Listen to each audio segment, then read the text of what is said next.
Hola, qué gusto que nos acompañen en este nuevo análisis. Hoy vamos a desentrañar los verdaderos hechos médicos detrás del famoso antígeno prostático específico, o simplemente PSA. Basándonos en las excelentes clases del profesor Dr. Fabián Llaver, vamos a descubrir juntos qué es, quién lo produce, por qué sube o baja y qué nos dicen realmente sus valores. La idea es dejarles todo lo que deban saber sobre este tema de una forma súper clara. A ver, entremos de lleno en esto con la gran pregunta. ¿Un nivel alto de PSA siempre significa cáncer? Esta es sin duda la duda que genera más ansiedad en cualquier consultorio médico.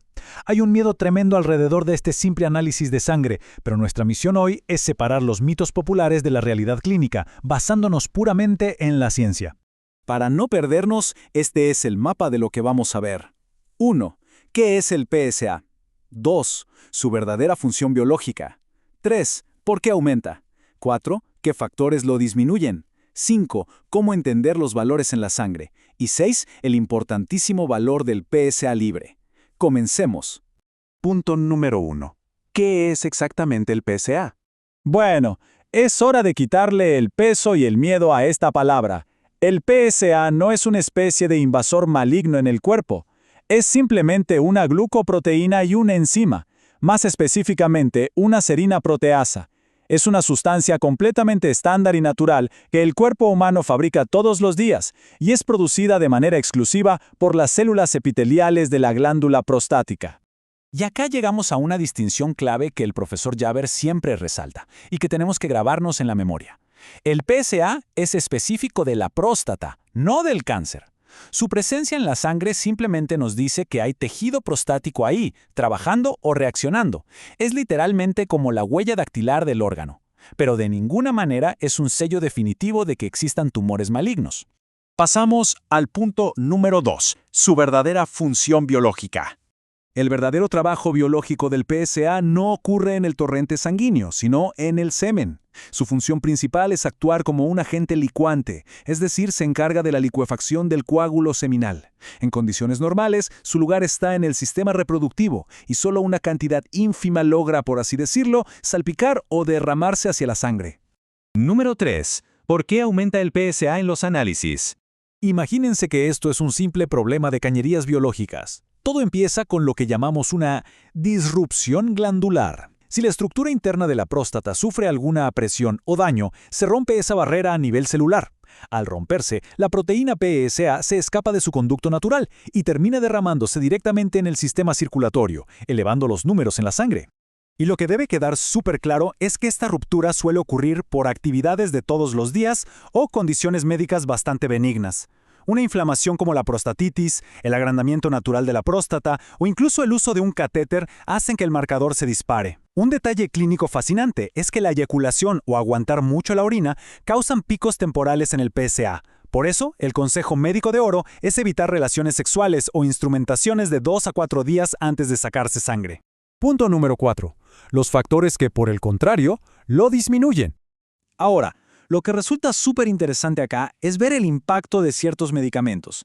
Fármacos muy comunes que se recetan para achicar la próstata, como el finasteride o dutasteride, reducen exactamente a la mitad el valor del PSA en la sangre. O sea, si el laboratorio te da un resultado de 3.0 bajo estos medicamentos, el médico sabe que tiene que multiplicar ese número por 2. El valor biológico real es 6.0.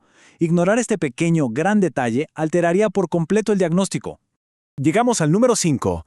Entendiendo los valores séricos, o sea, los niveles en sangre.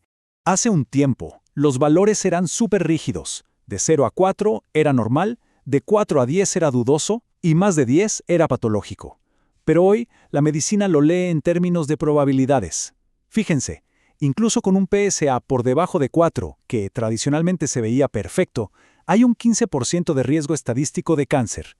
Y en la famosa zona gris de 4 a 10, el riesgo sube al 25%. En resumen, los números altos no garantizan un cáncer, y los bajos no lo descartan. Es una pista, nada más. Entonces, si un resultado cae justo en esa zona gris sospechosa, ¿qué hacemos? Bueno, la ruta es clara y sin pánico. Tras la extracción de sangre rutinaria y ver ese valor entre 4 y 10, el médico no salta directamente a dar malas noticias. El siguiente paso lógico es pedir un estudio adicional, el control de PSA libre. Solo con esa segunda pieza del rompecabezas sobre la mesa, se llega a la decisión inteligente de si vale la pena o no hacer una biopsia. Y eso nos lleva a nuestro último punto, el número 6, el enorme valor del PSA libre. Acá hay una peculiaridad biológica sencillamente brillante. Cuando el PSA viaja por nuestra sangre, lo hace de dos maneras, flotando libremente o agarrado a otras proteínas. La ciencia descubrió que cuando hay un cáncer de próstata, se genera mucha más cantidad de PSA unido.